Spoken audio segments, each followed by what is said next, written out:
Harihi Om. Sahana Vavatu. Sahanau Bhunaktu. Sahaviryan Karavavahai. Tejasvinavaditamastu ma vidvishavahai. Om Shanti, Shanti, Shanti. Om Jaya Shri Krishna Chaitanya Prabhu Nityananda. Shri Advaita Gadadara Srivasadi Gaura Bhakta Vrinda.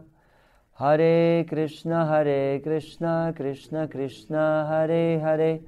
Hare Rama, Rama Rama, Hare Hare. So previous time we were speaking about the different energies of Krishna, and today's topic will be very interesting topic, avatars, or the different appearances, expansions of Krishna. So first, what is avatara? What's the meaning of the word? One who descends. One who descends from where? From the spiritual sky. Yes. One who comes from the spiritual sky is known as Avatara. However, now, within our study, we will see that there are different kinds of avatars, and some of these avatars are coming directly from the spiritual world, and some of them are existing only in the material world, and some of them are just entities which are empowered from the Lord to perform a specific mission. So in this way we will go through the different ways how Krishna manifests, appears in this world. Now first, what is the reason for Krishna to appear in this world? Krishna is saying that constantly, again and again, he is coming in the material world. Why? There are two, or we can say three main reasons. First one is Yada yada hidharmasya glanir abhyuttanam adharmasya tadatmanam srijamyaham. What's the meaning? When the religion dharma gets in trouble, that's when the God appears. Yes. When people forgot religious or spiritual principles, or when they start misinterpreting the real principles of religion, then God again appears again and again in order to re-establish the right principles of the religion, of spirituality. That's one reason. And two more, paritranaya sadhunam vinashya chadushkritam. Whenever there are problems with his devotees, with the sadhus, with the spiritual people, God comes to protect them. And he is coming also to annihilate the dushkriti. Who are dushkriti? People who are performing. That sounds like douchebags. Yeah, people who are doing dush means bad, and kriti means action. People who are doing bad things.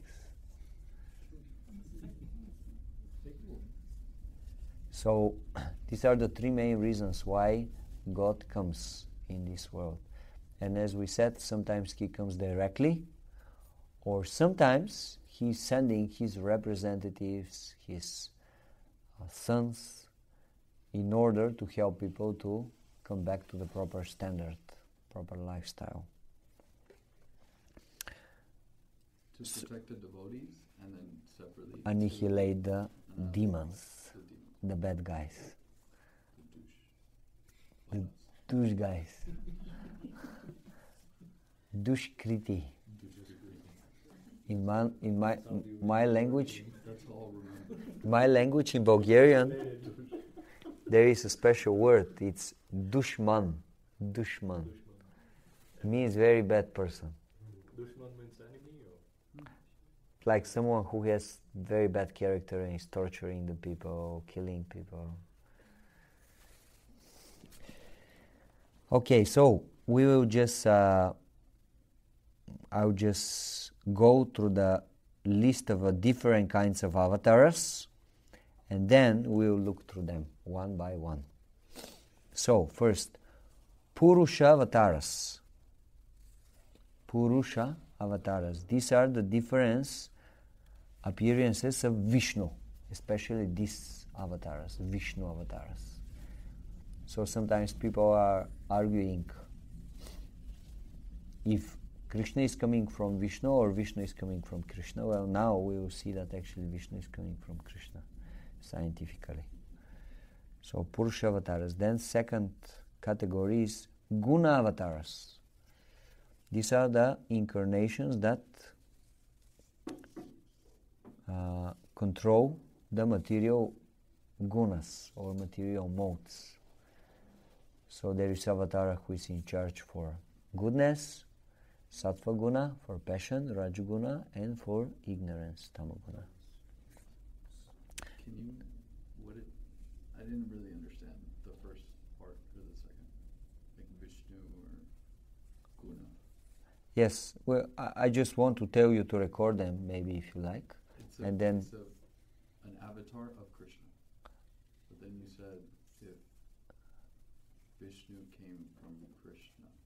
Yeah, we are going to discuss this. I'll explain. So we have Purusha Avataras, then Gunavataras, then we have Lilla Avataras. Different forms of Krishna that come and perform a very particular activity. They just come, do this activity, and they disappear. Temporary. Lilas, correct. That's why they are called Lilla. L-I-L-A, correct. Lilla Avataras. Then we have another category, Yuga Avataras.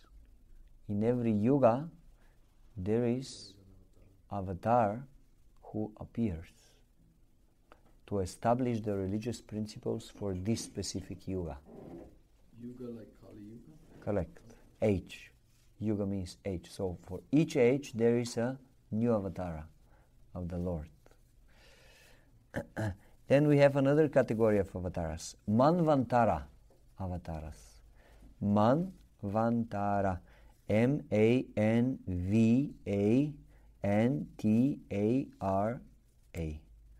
Manvantara Avatara. These are the Manus. But actually, we are going to speak technically, it's not exactly the Manus. These are the avatars of the Lord who are coming to help the Manus. And who are the Manus? We are going to explain. So I'm just telling you maybe to write these things, it's good to know them. Later you will see it will be very helpful to understand how great Krishna is actually. It's all Krishna. It's all Krishna. Yes. In one form or the other. Happen all at the same time? Yes. Or is it Yes. Okay, fine. And then the last category here is Shakti Avesha Avataras. Empowered beings. So someone who is not the Supreme Lord, but Krishna needs someone to do certain job, so he invests in him such a potency that he can do something amazing that generally humans cannot do, but because Krishna invests in this special energy, he can do something amazing. So, Like Shakti Avesha Avatars, like Srila Prabhupada. Yes, also. For 12 years, he distributes the Krishna consciousness over the whole world, and suddenly there is, I don't know, maybe 500,000 devotees, 1 million devotees. Or Jesus, he did it also for 3 years. 3 years. He was 10, he disappeared, he was somewhere. Some people are saying he was in India, he was studying there in different monasteries. When he was 30, he appeared again in the Middle East. Only 3 years he preached, and for these 3 years he made a world movement. So you should have a special Shakti. Like I'm also a preacher. I'm a preacher like Jesus, and I go over the world and I preach. And for 25 years, maybe one person, he decided to accept Hare Krishna philosophy. Wow, Haribo! And they did it like so. You can count the nas. So don't worry. Sure, you'll be the 12 apostles. 1, 2, 3, 4, 5, 6, 7, 8, 9, 10. We need 1, 2 more. The point is that they had a special Shakti, special empowerment in order to be able to do this. Okay, so start from the beginning. First category, Purusha Avataras. These are, we said, the different incarnations of Vishnu. So now we have a little bit technical explanation. That's why I try to focus a little bit. So Krishna is the Supreme Lord. He is on the top. But then, in order to create everything, material world, spiritual world, spiritual planets, material planets, everything, the whole variety, living entities, he expand himself in the different categories. Everything is Krishna. Nothing is different from Krishna. But these expansions of Krishna, which are practically almost the Krishna himself, but let's say in a little bit different form, or he doesn't manifest all his qualities that he possesses, 100% of his categories, we call this expansion. Why expansion? Because just expands from Krishna. It's basically the same thing, but from one becomes two. Like, for example, what example we can give? A new cell. So the cells, when it divides. Yeah, the cells. Or, but is it two the same? Or let's say, Because there is a difference. let's say we have a cup of water, and then we take from one cup, we put in the other cup half of water. Changes the shape. But expansion. But yeah, that's a good one. Just why expansion? Because in the case of Krishna, if we put half of the water in the other cup, the first cup will be again full. That's the amazing feature of Krishna, that he emanates constantly from him so many things. Universes, spiritual world, material world, living entities, energies, all this comes from him, but at the same time, he is completely full within himself. This is the amazing thing of Krishna. Srila Prabhupada is giving very interesting example. If we take just a piece of paper, and we can cut the paper, and then we'll have many other papers, yes? But the original paper is not anymore there. But in the case of Krishna, we can do that, and still the original paper will be there.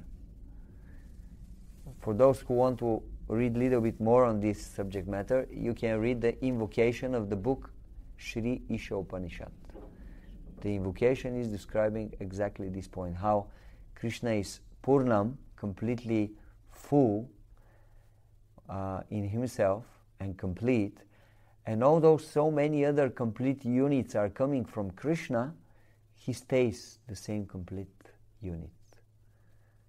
Like each one of us is a complete unit that Krishna created. We came from Krishna, but he's still the full, complete whole. And so many universes came from him, and he's still complete whole. Yeah. Well, I'm reminded of another, I guess you could say, theory that I heard. I guess about how the universe was created. It's like the universe was like this infinite mind in a way, like this infinite kind of consciousness, and this consciousness wanted to experience itself, so it needed to create in order for. So us living is like the universe experiencing itself in a way. Us interacting is like the universe interacting with itself in a way. So that's kind of what that reminded me of. Like Krishna created so that his creations can experience each other, but it's like he's experiencing himself, like different facets of himself in a way. So. Actually, it's exactly like that, yes. So like water, right? So it's like an ocean, so it's any of the type of water. So they interact with, interfere with each other or with shore or something. So body is, right? Everything came from Krishna. We came from Krishna. Energies came from Krishna. Universes came from Krishna. Everything came from Krishna. Why? Well, because this expands the enjoyment of Krishna. Krishna wants to reciprocate with many, many, many living entities. So,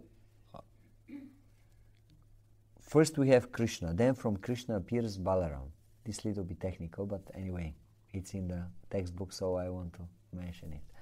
Balaram is the first expansion of Krishna.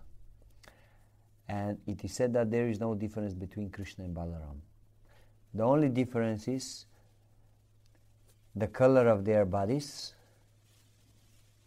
and like Krishna is darkish color and Balaram is whitish color. And the other difference is that Balaram is always in the mood of service. He is the Supreme Lord himself, but he is in the mood of service. Krishna is in the mood of the Supreme Enjoyer. That's the difference. Little bit difference in the mood and little bit difference in the body, but there is no difference between them. May I ask a question about Sheshanag? That is the name of Balarama. Sheshanaga is expansion of Balaram. So from this point on, from Krishna expand Balaram.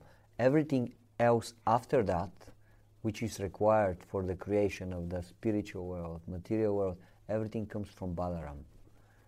That's why it is said that actually Balaram is the source of everything that exists, even the spiritual world. Balaram. So from Balaram comes 4 expansions. They are called as Chaturvyuha, quadruple expansion. These are Sankarshan, Vasudeva, Aniruddha, and Pradyumna. And they have very specific functions in the creation after that, spiritually and materially as well. From them appears Narayan. Narayan, this is, we could say, the predominating deity in the spiritual world. On each spiritual planet, Vaikuntha planet, we have a different form of Narayan. Krishna. Narayan is Krishna. But when Krishna is not in the highest planet, Goloka Vrindavana, and he comes down to the level of spiritual planets, Vaikuntha planets, his mood changes. So because his mood changes a little bit, his bodily features also change. Why his mood changes? Because now he has to be the Supreme Lord. In the highest planet, Krishna is not necessarily the Supreme Lord. If it's necessary, he is the Supreme Lord. If for the pastimes, for the relationship, he should not be the Supreme Lord, he is not. Nobody is treating him as the Supreme Lord. But now when he comes to the Vaikuntha planets, he has to have the mood of the Supreme Lord. And he is worshipped with great majesty, with awe and reverence and big opulence. So this is Narayan. Narayan, this is Krishna on the Vaikuntha planets. And each planet, there is a different expansions, and they have many names, unlimited names. In the book Teachings of Lord Chaitanya, Srila Prabhupada is mentioning some of those. But according to the body of Krishna and according to what things he is holding in his 4 hands, he has a specific name. Govinda, Damodar, what else? Many, many, many different names. So this is going on in the spiritual world on the Vaikuntha planets, Narayana.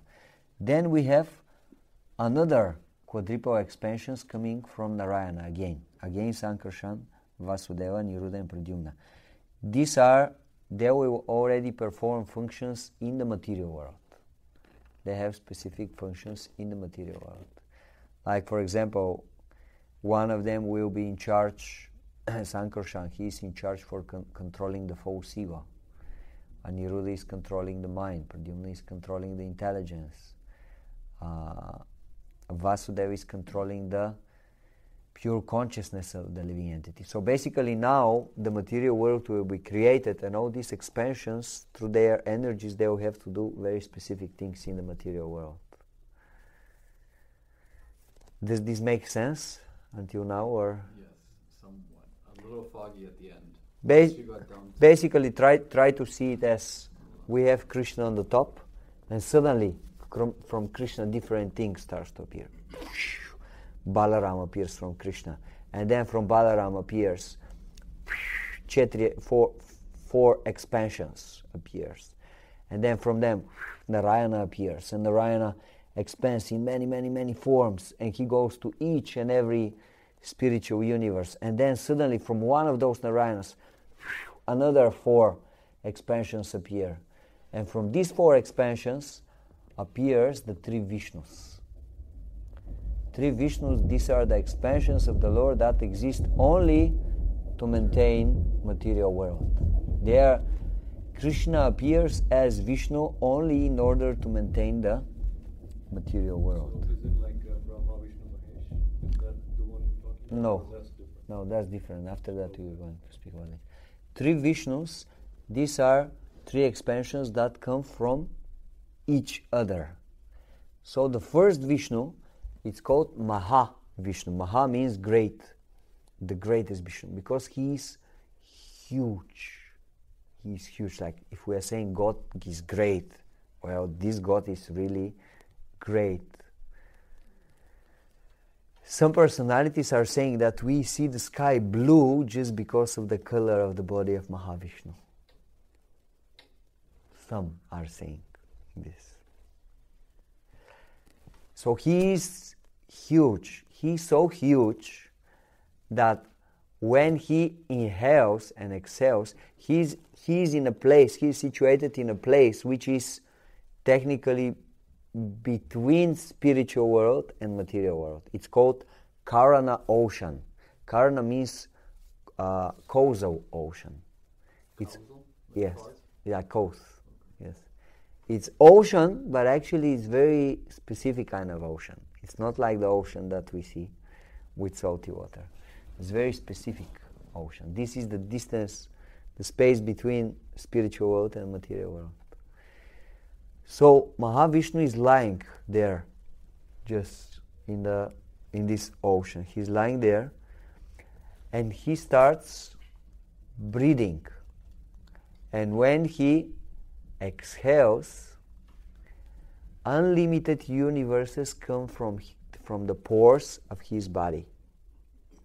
So the universe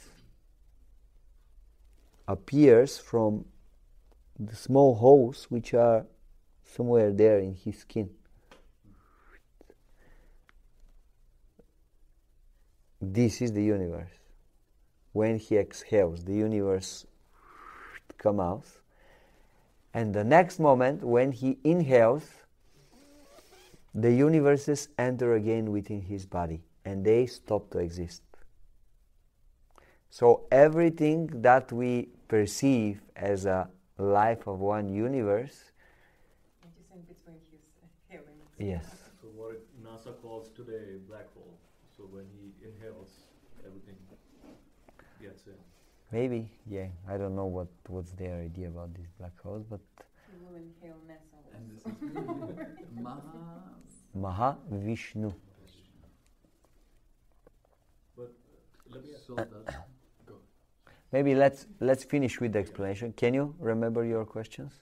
And then we'll have the full picture, and then you can ask. There's a famous painting, right? Everything you just said. There is, yes. There is some maps, they can help you to get this one that we're speaking of.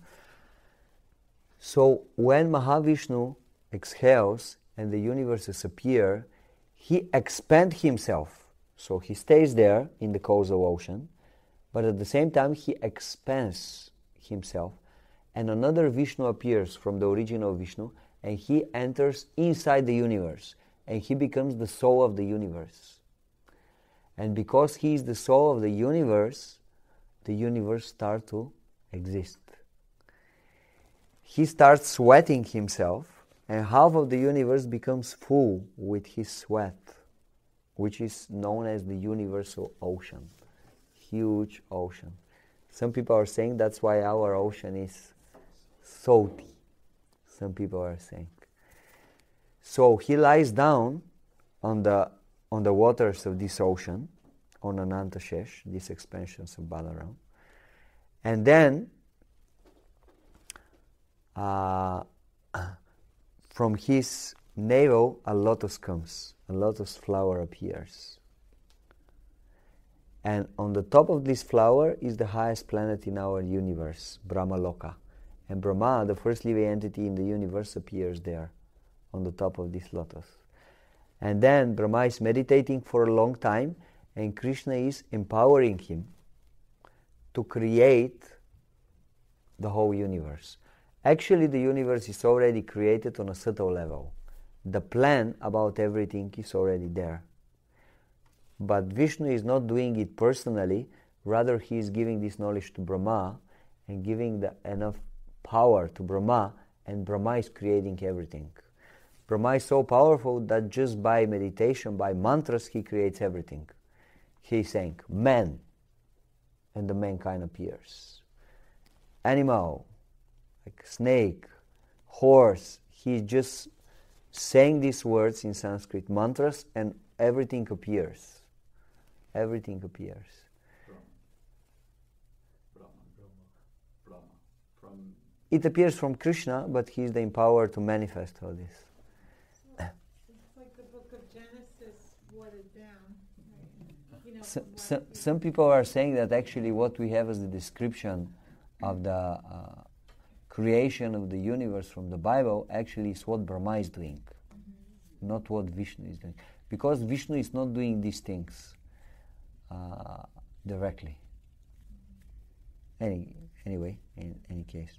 So when everything is created, this Garbhodakashaya Vishnu that lies as the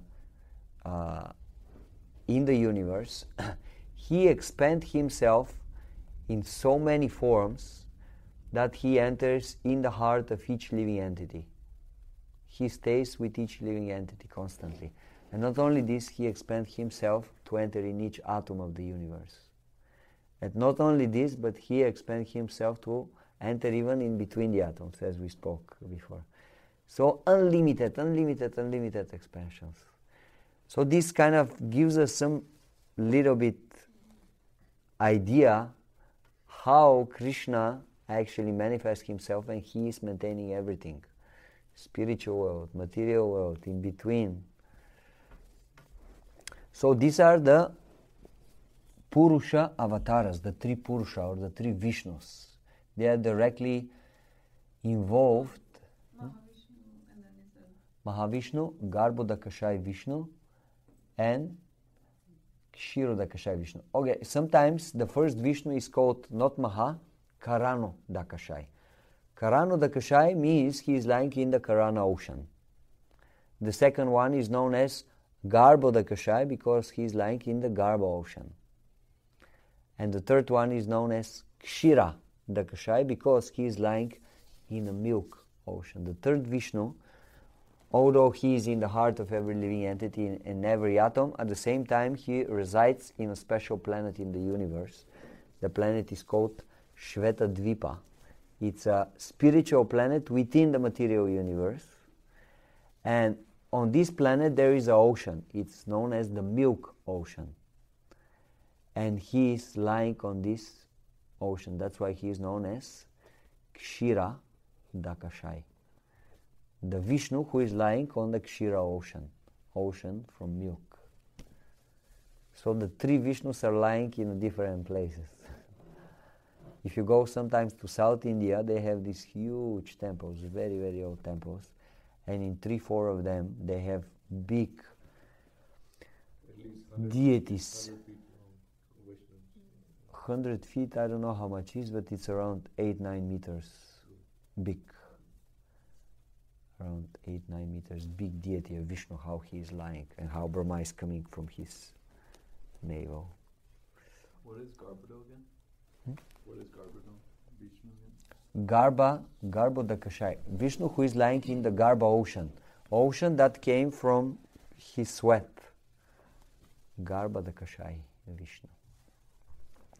So these were the first kind of avatars. These are the avatars that God expands in order to maintain material, spiritual world, and so on and so on. So now the second category, we said Guna Avataras. We know we have three gunas, yes? Sattva guna, Rajaguna, and Tamaguna. So there are three gods that are in charge for taking care of these three. And these are Vishnu. Vishnu is taking care for Sattva guna. He is known, Kshirodakashaya Vishnu, the last Vishnu. He is known also as the Sattva guna Avatara. He is in charge for Sattva guna, means he is in charge for the maintenance of the universe. He has the powers to maintain the universe. Nobody else except God can maintain. Nobody else except God can maintain. He's the only one he can maintain. There are others they can create, and living entities they can destroy, but to maintain is the most difficult task. That's why Supreme Lord personally he is doing this. So Sattva Guna Avatara is Vishnu. Rajaguna Avatara or Passion Avatara is Brahma. Brahma, he is the creator of the universe. So he is also Avatara of Krishna. He is specially empowered. Brahma is generally a living entity. Generally he is a living entity like us, but he is the most pious living entity within the universe. And that's why Krishna is giving him special power so that he can create, he can manifest the universe. That's why he is known as Rajaguna Avatara sometimes. And then we have Tamaguna Avatara, which is Shiva. Shiva, not that he is in Tamaguna. We should not think that Shiva is in Tamaguna or Brahma is in Rajaguna. No, but they have to do something which is a quality of Tamaguna, namely destruction. So Shiva is specially empowered to be able to destruct the universe, the whole universe. So we have to have special powers to do that. So Krishna is giving him these special powers. That's why he is known as Shiva? Shiva is known as Tamaguna Avatara. Yes. And that one, Tamaguna, is different than Raja, right? Hmm? Is Raja the Brahma, the living entity to create? Is that Raja or Brahma? Rajaguna Avatara is Brahma. Okay. He is These are the special. three gunas that are variations of the avatar of Krishna, depending on. No, rather the gunas, they are qualities of the material energy, but they are controlled by a certain, empowered by Krishna, either directly by Krishna or by empowered living entities from Krishna. They are controlled by them. They're using them. They're using these qualities to do certain job. Like, for example, we have a business. What business? Let's say a Pizza parlor. Book business. book business, which will not be very good example. Let's say a Landscape or Or maybe casino business. gambling. Casino business. or So now, construction, maybe construction. huh? Construction, it would not fit very. Oh, yeah, we can take also the construction example. Okay, let it be construction. So you have a company, and they have a construction business. So one part of the company, someone is in charge to build the buildings, and then in the same company, we may have a special department that maintains the buildings. After the buildings are built, let's say, they arrange people, they rent people to go there to clean them, if something is broken to fix them, and so on and so on. So they maintain the building. And then same company may have a department which is destruction department. Let's say there is somewhere very old building, they want to build something, but first the old building should be demolished. So these guys, they go and they do the job. Yeah, I think this is better to explain in this way. So these are the Guna Avataras. Then we have, next category is Lilla Avataras. Lilla Avataras, we said, these are Krishna or some representative of Krishna that they appear, they perform certain pastime, lila, very fast, and then they go back to the spiritual world. So, for example, Vishnu, he exists till there is universe. These Vishnus, they have to exist because they maintain the universe. If they disappear, the whole universe will collapse. So they have to exist all the time.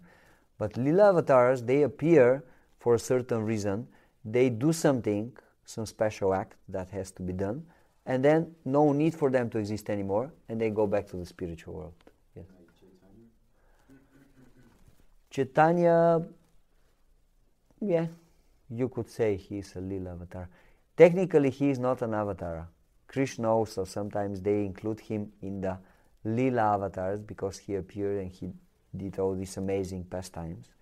But technically, Chaitanya, Krishna, Ramachandra, Narasimha, technically they are not avatars. They are known as avatari. They are the source of avatars. They are the original Lord, and all other avatars, they expand from them, they come from them. So that's why technically they are not known as avatars, but you could refer them in these categories because they appear and they perform certain leelas. Does the Vamana avatar count in there too? Yes, Vamana is Lilla Avatar. Now we are going to, I will tell you some Lilla Avatars. Yeah. Avatar is the avatar? He is a different category of avatar. Little later we are going to speak about him, but he is avatar as well. Jesus. Physical beings, right? Living, physical. He's living entity. Yes, he is not God, but he is especially empowered by God to do something very, very special. Unique, specific task. Correct. Doesn't matter how long, but usually it's come and go. Yeah, come and go. So, Or perform the task.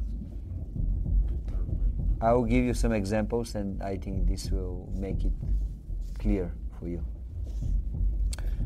Most of the avatars that we know, they are actually Lilla Avatars.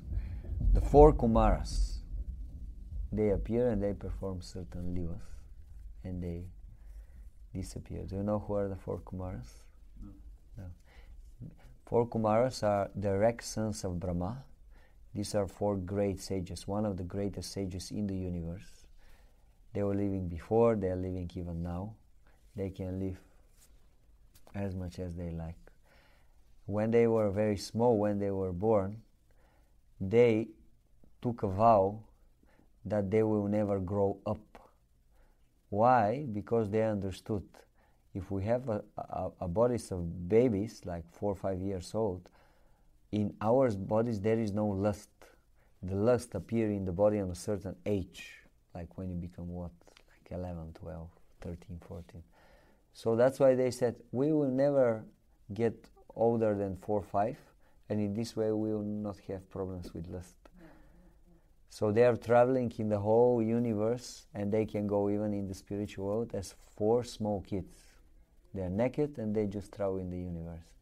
But they are one of the greatest sages in the universe. Like sometimes they speak on the pages of Bhagavatam, many of the Vedic literatures, they are spoken by them. One of the greatest sages. So they are special avataras. They appear and they perform certain pastime. Like one time they went to the spiritual world, and on the gate of the spiritual world there is a bodyguard. They are servants of Krishna, and they stopped them. And they became a little bit upset, and they said, we are in the spiritual world, that means you are free from dualities of material world. That means you should not differentiate between the living entities. If we came until here, that means we are free from material contamination. Why you are stopping our way? So that means you are seeing duality, good and bad. We are cursing you to go in the material world. And now these bodyguards of Krishna, they had to go from the spiritual world to the material world. Or special lila, special pastime. Another Lilla Avatara, Narada Muni. Another one, Varahadev. Varahadev is Krishna who appeared as a big bore, because the earth entered in the Garbhodaka ocean. So earth went under the water, and someone had to bring it up, and Brahma told what to do. He didn't know what to do. He started praying to Krishna, and suddenly from his nose appeared something very small, like a fly. He was looking at it. What is this? What is this strange creature came from my nose? And suddenly this creature started getting bigger and bigger and bigger. And actually Varahadev appeared, huge. And when Brahma saw him, he understood this should be the Supreme Lord. He is coming to help us. And then Brahma, he just roared, and he dived into the water of Garbhodaka ocean, and with his tusk, he took the earth and he lifted it up over the water. So he did this pastime, and then he disappeared. He went back to the spiritual world. That's why he's known as Lilla Avataras. This is described in 3rd canto of Srimad-Bhagavatam. You can read this amazing story. Like geek, right? In English, like geek. Do something, done, And go. and go. Correct. Yes. There's many Leelas, right? There are unlimited Lilla Avataras. Actually, the avatars of Krishna are unlimited. It is said the avatars of Krishna are just the waves of the ocean that are coming to the shore. Is there a limit? Constantly. New and new and new and new and new. No end. No, so many. This shows only one thing. How merciful is Krishna to the living entities, because all this is done just for the sake of the living entities, to get back to the spiritual world. He is trying to give us a chance again and again and again and again and again. That's why Krishna is known as the most merciful. Nara, Narayana, and Rishi, have you heard about them? Two great sages. Nara is Krishna and Narayana is Arjuna. In their previous appearance, they were Nara, Narayana, Rishi, two great rishis. They appeared and they performed very big austerities. They were extremely austere, and they gave spiritual knowledge to the living entities at that time on earth. There is a nice story with them, because they were performing such amazing austerities. Indra saw them, the king of heaven saw them, and thought, wow, they are so powerful. If they continue in this way, soon they will become qualified to take my position as the king of heaven. So what am I going to do then? So he said, I have to do something. What shall I do? Okay, they are sages and they are doing tapasya. They are following celibacy. They don't have relationship with women. Okay, I will send them few beautiful women from the heaven. And he sent it, few. And they went in front of Narayana, these sages. They were meditating in the Himalayas, and they started dancing. The beautiful sound of their ankle bells was hearing. They were looking so beautifully. And then Indra was thinking, okay, job done. And then when Nara saw this, Krishna, as in his form of Nara, saw this, he looked at these girls, and then he said, okay, Krishna wants to have some fun. Okay, let's have fun. And he just made like that. He tapped his thigh, and from his thigh appeared another beautiful lady, actually few. And they were so beautiful because they were expansions from the body of the Supreme Lord directly. They were so beautiful that the ladies that came from the heaven, they felt that they are so ugly in comparison with them. They immediately escaped. But that was not the end. The main of this girl, her name is Urvashi. She was so beautiful that when Indra saw her, he said, oh, I want to have this girl. So he sent these girls for Nara and Narayana, but instead they to be tempted. What happened is actually Indra was tempted by this girl. And he prayed then to Nara. He understood, like, oh, I understand now, you are Supreme Lord, forgive me about this, but I have one request. Can I keep this girl? Please don't put it back to your body. If I can take it to the heavenly planets, I'll be extremely happy. So Urvashi is known as one of the, we could say, the most beautiful ornaments on the heavenly planets. The most beautiful girl. Yeah. Indra did this to Krishna. Yes, in the form of Nara and Narayan. Yeah. Indra did this too. But Indra is also Krishna? Or No, Indra is living entity that is very pious, and Krishna is giving him this post to be the king of the heavenly planets. Above Earth there is other planets, right, which standard of life is much higher. right, So someone has to rule them, right. manage them, and the name of the king there is called Indra. It's a living entity, it's changing constantly. I'll tell you now how often these Indras are changing. The stories, are they in Srimad-Bhagavatam? Yes. What I'm mentioning now, everything is in Srimad.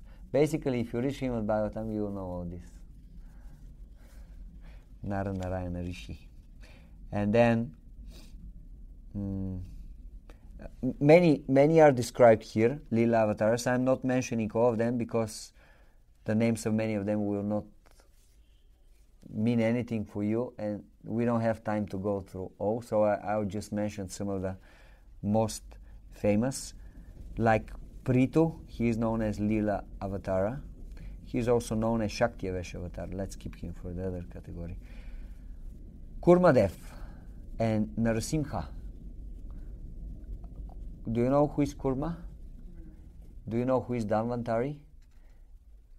And Mohini Murti? You know about these three incarnations? They all appear in one pastime. This is the pastime of churning the milk ocean. So at some point the demigods and demons, they understood, if we churn this milk ocean, in which we said Shurda Kashai Vishnu is lying, from this ocean will come Amrita, very special nectar, and if you drink this nectar you become immortal. It's just like when you churn milk, from the milk you can produce ghee. The ghee is considered the most valuable substance of the milk. So in the same way, they understood, if we churn the milk ocean, we can get this special Amrita. So they, because they knew we cannot do it on our own, neither the demigods nor the demons, we have to make a union. So for one of the rare cases in the history of the universe, the demigods and the demons, they united. And they took one... Huh? To get ghee, or the sweetest variation of the milk ocean. Yes, to get special nectar, Amrita, which if they drink, they'll become immortal. But because that's the task that Krishna asked them to perform, or no? They asked him, and he said this is one thing they can do if they like, but he said to the demigods, you cannot do it without the help of the demons. So you have to go and make union with them and tell them you will give them their quota at the end, but we won't give them, but you need their help. And that's in another planetary system? It's, happening. Not on Earth, higher. But it's in the universe, in our universe. So then, what happened is, they had to bring a special mountain. They took it. It was very, very heavy. But anyway, somehow with the help of Vishnu, again, they took it and they put it in the middle of the milk ocean. And then they wanted to use it as a churning rod. Then they needed a rope. So what kind of rope will be so strong that it will not break? So they thought for a while and they said, oh, Vasuki, the king of the snakes, he's extremely powerful. We will ask him to use him as a rope, and at the end we will tell him that we will give him a quota from this nectar. So Vasuki agreed. He was the rope. So they tie him around the mountain, and they took the demigods from one side, the demons from the other side, and they start pulling. And you know, when you pull, and as the mountain start moving, start creating vibes in the whole ocean. But then there was a problem, because the mountain was extremely heavy, started to sink in the sand more and more, and they couldn't churn. Yes. So they didn't know what to do, so they were thinking, they start praying, demigods start praying to Vishnu. And then Vishnu suddenly appeared in the form of huge kurma, huge tortoise. Huge, amazing. It said it was 1,000,000 miles long. And he just went on the bottom of the ocean and entered under the mountain and took the mountain on his strong, how you say? Yeah, shell. And then it was steady basis, so now they could continue doing the job. But then there was another problem. The mountain started tilting into one direction. So then Krishna again appeared as a very big form, huge form, as big as the mountain, and with two hands kept the mountain straight so that they can churn. So basically Krishna gave them the idea. He actually helped them to bring the mountain, because this mountain was very, very, very heavy. It was made from gold, and the gold is 9 times heavier than a stone. So if you have 1 kilo of gold and 1 kilo of stone, which one will be heavier? Wait a minute, 1 kilo.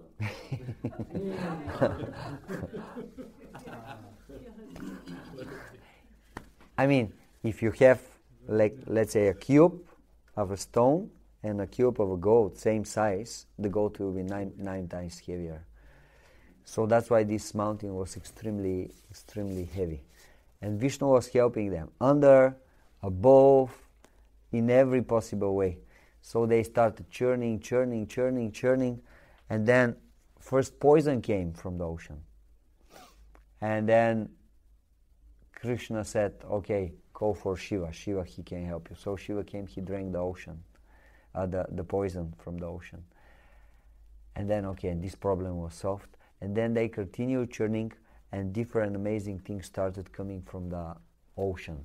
Very amazing things. And they immediately start taking them. Oh, I want this, I want this. You can read this story. It's again in Bhagavatam. And then at the end appear a special incarnation of Krishna, Dhanvantari. This is the incarnation of Krishna that gave the science of Ayurveda. So Dhanvantari, he was holding a pot with the nectar of immortality. And when the demigods and the demons saw the nectar, they said, the nectar! But then the demons, they were extremely fast, faster than the demigods. So they immediately snatched it from Dhanvantari and start running, and demigods start running after them, and they start fighting. And then the demons apparently was stronger, and they won, and they stole the nectar. Now the demigods, they were thinking, oh, what to do now? So they went again back to Vishnu, and they said they stole the nectar. So now all the endeavors are for nothing. And then she said, okay, I'll help you again, no problem. I helped you already so many times, I'll help you one more time. And then he took the form of an extremely beautiful woman, Mohini Murti. So you can imagine, God is the most beautiful one, but now God appears in a female form, so now he is really the most beautiful one. And he just went in front of the demons, and he just make a little bit few movements, and they were already like, and then they were so much mesmerized by the beauty of Mohini Murti, they went and they gave her voluntarily the nectar. And they said, we see that you are amazing heroine, please you divide the nectar the way you decide is proper. And she told them, are you sure? I'm just a woman, you have faith in me? I can change my mind every moment? Are you sure you have faith in me? They said, yeah, we have 100% of faith. Whatever you decide, we accept it as absolute truth. Mohini Murti said, okay, then just make a queue now. Yeah, Mohini Murti just put in one row the demons, and next to them the demigods. And he started going to the demon, and just about to give him the nectar, and started speaking him very sweet words, and he was so bewildered that she was not giving him a nectar. But he was totally satisfied. And then Mohini Murti was going to some demigod and giving him nectar. And then like that, again and again and again. And then one of the demons his name was Rahu. He figured it out actually what's going on, that this is Krishna and he's cheating us. So he took the shape of a demigod and he went between the demigods of the sun and the moon, and he stayed there. And Mohini Murti came next to him, and she gave him the nectar. And the nectar was already in his mouth, and suddenly the demigods of the moon and the sun looked at him and said, "Hey, this is not a demigod, this is a demon." And this moment Mohini Murti understood and immediately called the chakra, the weapon. Vishnu has this weapon, chakra. It's a chakra. It's a disc, special disc weapon. So the disc just cut off the head. When he split on two, right? Yes. And he split on two, and the one part, the head, became one planet, and his body became another planet. His, I believe his head is Rahu, the planet Rahu, and his body is Ketu.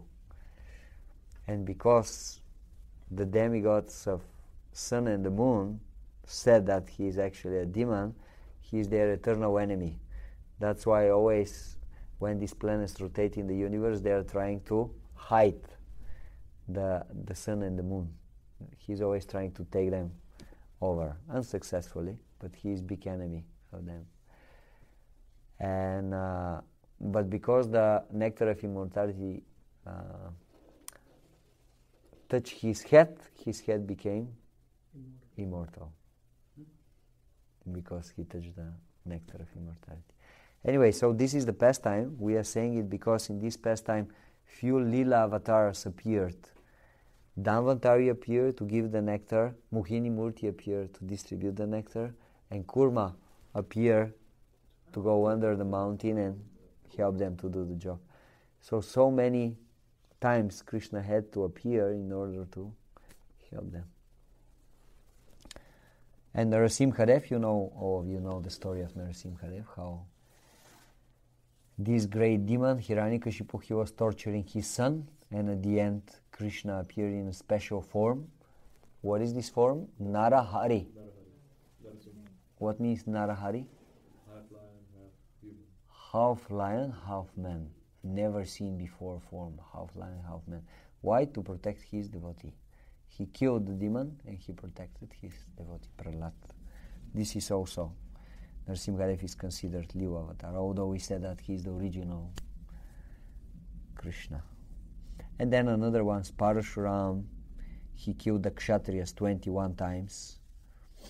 Vyasadev, he appeared to write the Vedas. He is also Shakti Avesha Avatara.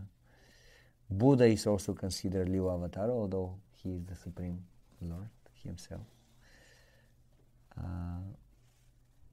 Kauki, and so on and so on. So these are all Lilla Avataras. Actually, Buddha, sometimes he is the Supreme Lord, sometimes he is living entity. He is empowered living entity that comes to do this job. And then the next category is Manvantara Avatars. This is now very interesting. This is one of my favorite topics, Manvantara Avatars. So this is, we can explain it in this way. In one day of Brahma, so we said Brahma is the first living entity in the universe, and his life is very long.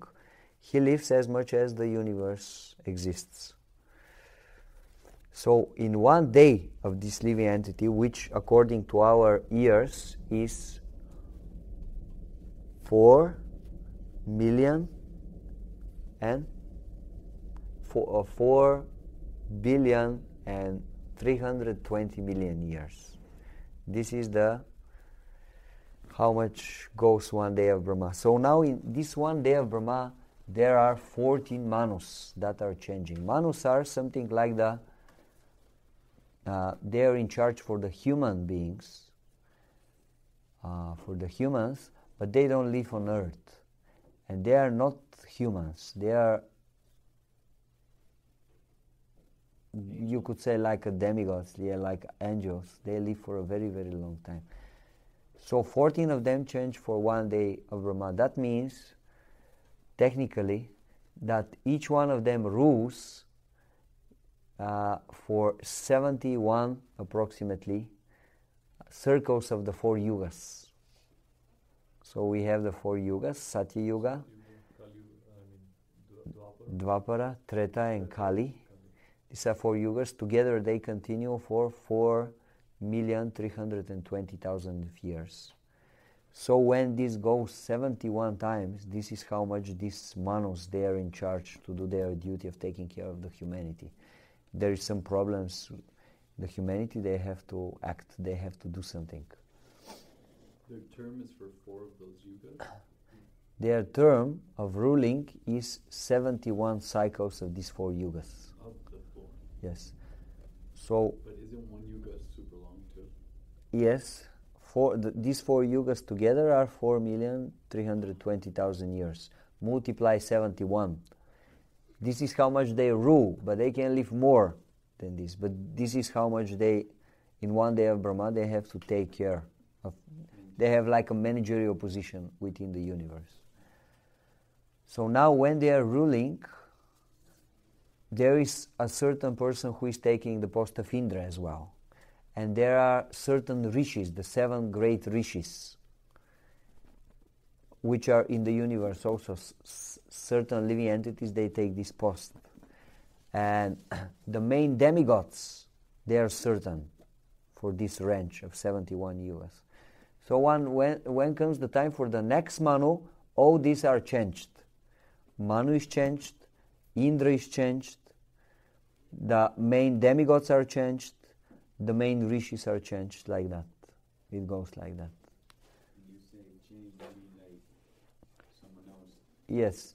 Other qualified living entities take the post, take the position. It's like a company in which, let's say, you have a manager, and this manager is managing, let's say, for 5 years, and after 5 years he goes on a different position or he retires, and another person comes and takes his place. So the position is the same, but different personalities are coming and taking the position and doing the job. This goes in many positions of the universe, like many demigods positions, like let's say the demigod of the sun. This is a position. And different heavenly creatures, they take this position. Like, anyway, it's getting very complicated, but these are positions. All these are positions. Brahma is a position. Indra is a position. Manu is a position in the universe. Someone has to manage the universe, and all these qualified living entities, they help for this.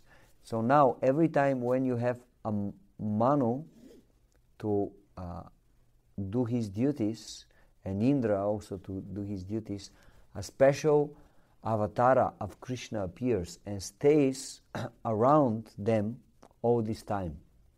And in case they have problem, they can immediately ask for help. So this Avatara is known as Manvantara Avatara. Avatara of Krishna that stays for this Manvantara, for the ruling period of this Manu, 71 yugas. So when the next Manu comes, another Avatara of Krishna comes, like that.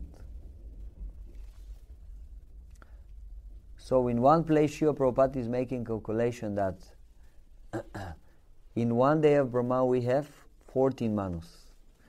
So in 1 month of Brahma we have how many? 14 multiplied by 30 is? 420, 42. I mean 40. No, it's not 40. Well, add the 0, 420. 420. Yes, correct, 420. Good, fast brain. So this in 1 month. Now we have in 1 year of Brahma, we have multiplied by 12, 420 multiplied by 12 is 4,000, approximately 5,000 Manus. In 1 year of Brahma, 5,000 Manus. So Brahma is living 100 years. So that means in the life of Brahma, there is 5,000 multiplied by 100 is 500,000. Correct? 500,000 manus are changing for the life of Brahma. That means 500,000 Manvantara Avatars of Krishna are appearing during the day of Brahma. And so many others avatars. We spoke like Lilla Avataras every day. So many Lilla Avataras every day of Brahma appear. And the Gunavatars are there. And Yuga Avataras are there. So many avatars, so many appearances of Krishna. So the same is in our life as well. So many times Krishna appears in our life. But most of the time we don't have the eyes to see it. Most of the time we don't have the eyes to see it. Brahma, he's very, very qualified, so he's able to see all the appearances of Krishna. But although we don't have eyes, we can read in the Vedas and we can see through the Vedas all these appearances, pastimes of Krishna. So this is about the Manvantara Avatars. Actually, he's giving the number for the lifetime of Brahma, 504,000 manus come and go. So can you see from our perspective how tiny we are? Actually, what's going on around us in the universe, and we are so small. Like, what kind of time spaces, what kind of personalities are there? We are just so insignificant. But we have, somehow, The false ego. we have false ego. Definitely we have false Because ego. the ego doesn't go away. It serves its role. So next is Yuga Avatars. Yuga Avatars means every Yuga there is a special incarnation of Krishna that appears and he inaugurates the special spiritual process meant for this Yuga. Like, for example, in the first Yuga, Satya Yuga, appeared incarnation of Krishna, and he taught everybody the process of yoga. That was the process. For Rama is the next, but Rama, he is known as the Lilla Avatara. He is not the Yuga Avatara. Different Avatara. Expansion of Krishna appear just to teach people what is the spiritual way to make spiritual advancement. So in Satya Yuga it was yoga. So there was special avatar of Krishna that he was performing this and teaching people how to do it. Then next Yuga, Kriti Yadyato Vishnum Tritaya Yajito Amakai. Next Yuga appears special incarnation of Krishna that was teaching people how to do yagya. That was the process for spiritual advancement. Fire sacrifices, huge fire sacrifices made by very qualified brahmanas with lots of expenses, like everything should be gold, all the utensils used should be gold, and huge amounts of ghee. And all the brahmanas, spiritual people that were doing these sacrifices, the king after that had to give them very big remunerations, lots of money and cows and land and so on and so on. So that was the spiritual process for advancement.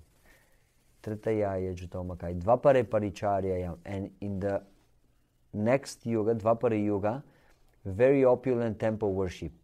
That was the way to make spiritual advancement. So everybody was building big temples and very opulent worship was going on there, and people were making spiritual advancement. Kalau tat dhari kirtanat. And the avatar that appeared in Kali Yuga had to teach the process of kirtanam, because this is the process to make spiritual advancement in this age. Hari Kirtana. Glorifications of the name of Krishna. And then the cycle repeats back to the first one? Yes, correct. So if people don't take advantage of kirtan right now, they will have to do like yoga. Correct? Yes. So just before that we make calculation how many manus there is in the life of Brahma. 500,000 manus, correct? But the manus, one manu, like we are counting one manu is ruling for 71 cycles of the 4 yugas. So that means this Yuga Avataras we have 4 multiplied by 71 is how many? About 200, almost 300. 70 by 4 is 28, something like 28, I think. 28 something. 284. 4 times 4 times 1, 7 1. 7 1 4. 284. 284. Now we have a Bhakti program. We don't have a class of mathematics, but okay. 4 avatars, yes, multiplying by 71. Cycles. Yes, it means 4 by 7 is how much? 28. Correct. A little bit more. So let's say 280. So for 1 mano, during the range of 1 mano, we have 280. So if we have 500,000 manos for the range of, for the ruling of Brahma, this number we have to multiply it now by 280 to get how much Yuga Avataras we have. So if someone wants, can make this calculation if he has calculator. 79,000? No, even calculator is not going to show you. No, for zero. half million multiply by 280. 284. How much is this? A lot. Allah. So many zeros.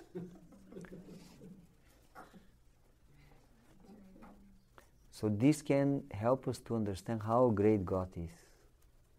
He appears again and again so many times. Like it's, if we really understand only this knowledge, it's enough to understand that, okay, God is great and I have to do something about it. I have to serve Him. I know my calculator, 140 billion? 140 billion. Okay, sounds fair. Billion A lot. or trillion. I don't know. That's how many what? It has 6 zeros after it. 140, make it the, Yeah. you said 140? 14 billion. 14 billion? No, Million. 140 million. 140 140 million. million. 142 million. It makes sense actually because That's how many How avatars many? of Krishna will be in the Kali Yuga age? that's how many Yuga Avataras will appear for the life of this universe.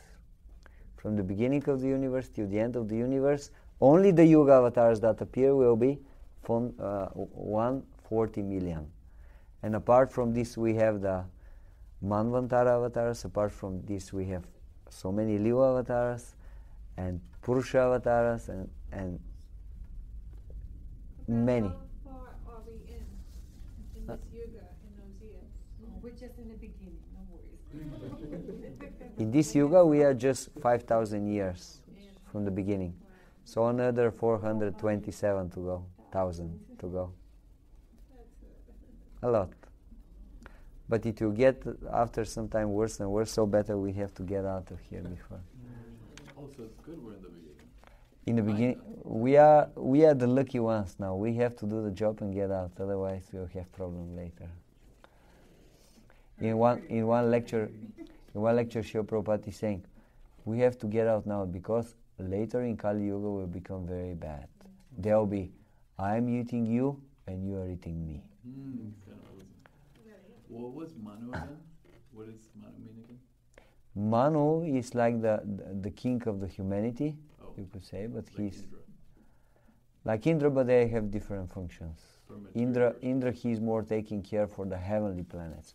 Manu is taking care for the humans, but he is living on a higher planet. And the Manvantara now is here to help the Manu. Yes, Manvantara Avatara is the avatar of Krishna that is around, and like Vamanadev is at the moment our Manvantara Avatara. Indra had a problem because the king of the demons took over the heavenly planets. So Indra was without a kingdom, without a job, without anything.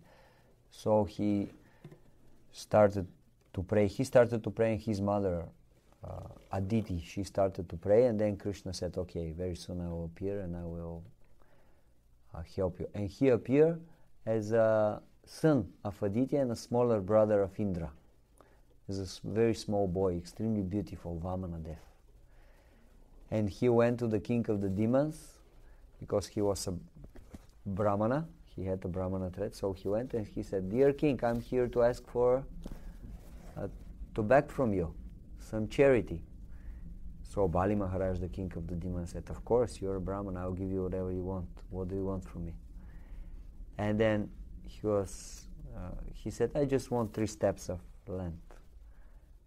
And Bali said, are you sure? I at the moment I possess the whole universe. I can give you whatever you want. You just want 3 steps of land? Like, you're joking with me? And then at that moment the spiritual master of Bali came, and because he was very powerful personality, he could immediately understand this is Vishnu. But he is undercover.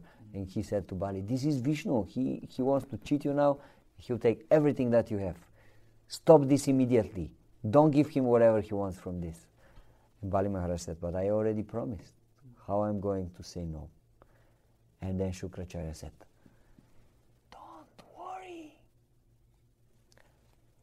There is one place in the Shastra, it is said, if you promise something and you don't say Om before that, it is just like you didn't promise.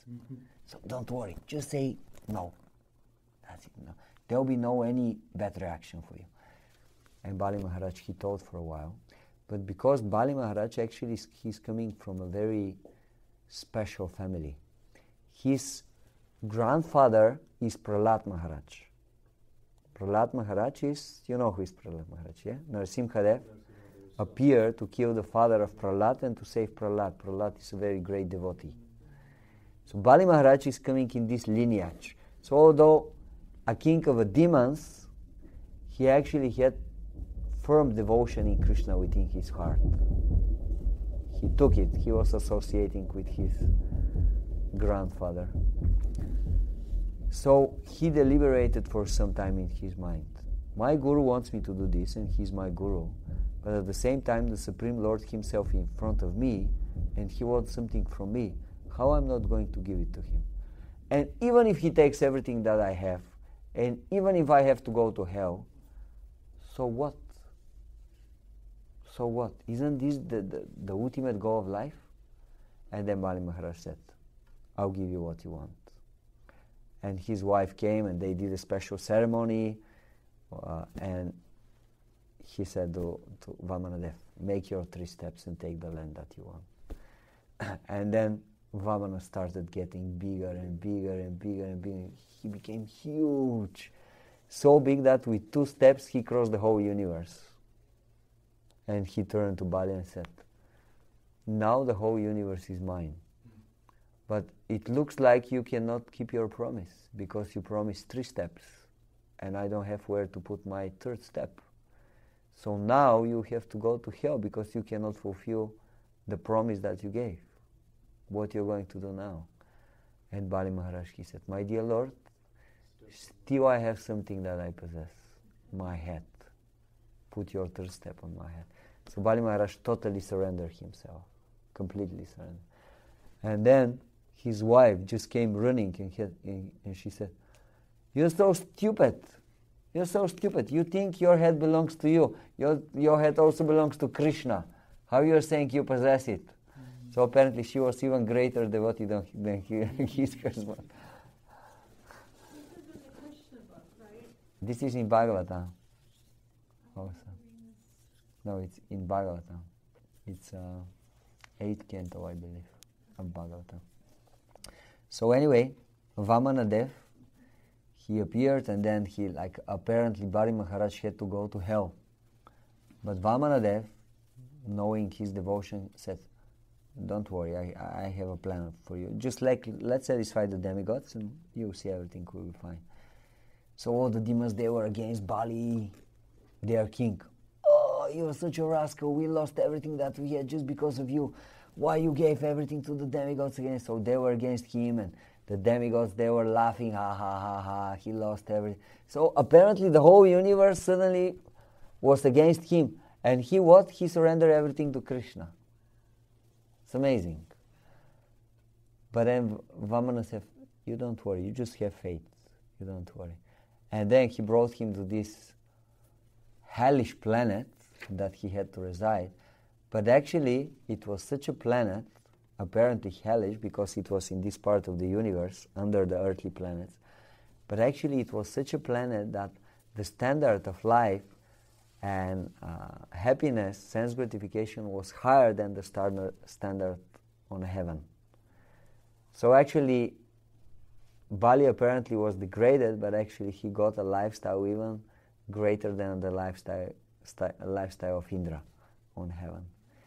And then, not only this, but Vamana said, I will come personally and I will reside with you.